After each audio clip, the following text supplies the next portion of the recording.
morning, this is Malie with another Garden Wise Adventures. Today we're going to do another plant of the week. And as we talked about last week, we're going to start talking a little bit more about drought tolerant perennials. Now, one of my favorites is one that's not as hardy in this area, although with the way the temperatures are staying a little bit warmer in the winter, it has done better. Even in the harshest winters, that grass will reseed itself. So if it dies out over the winter, it will have new seedlings come up. And it hasn't been extremely aggressive, even as the winters have been a little bit milder. So let me show you some of the feathergrass in my yard and what it looks like.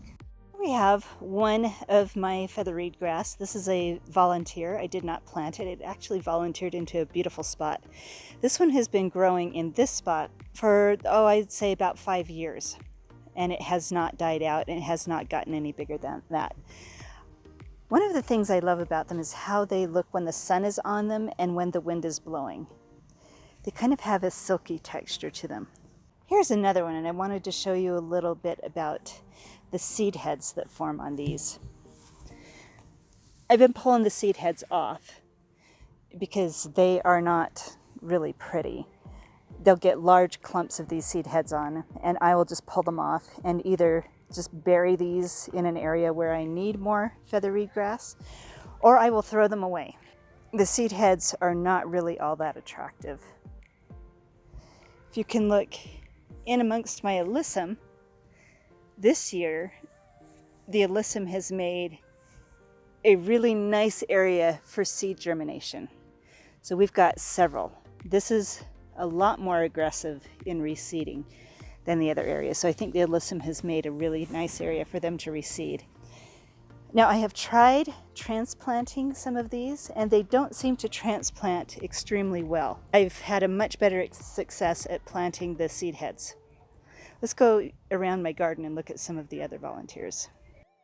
As you can see, we've had a few areas where the feather reed grass has volunteered in my garden area, and I've just let it go.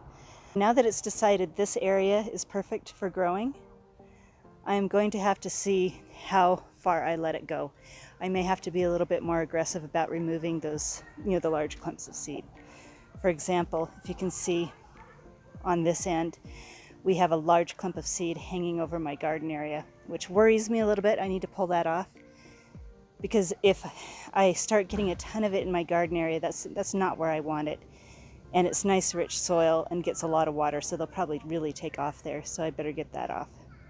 Now that I've pulled it off, you can see that it actually has a much better appearance. I really love this grass.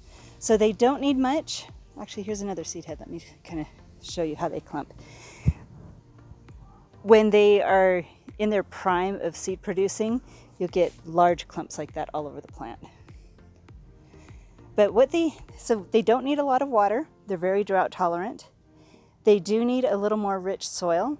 They don't seem to reseed themselves in areas where it's just plain ground. They like the mulch and the compost.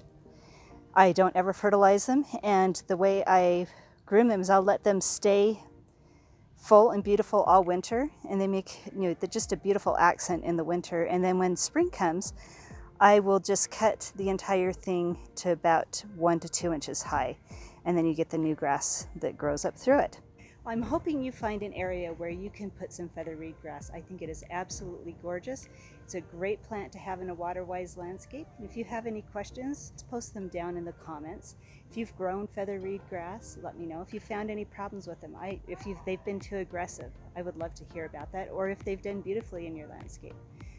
So until the next time, I hope you enjoy gardening and have a wonderful Garden Wise adventure.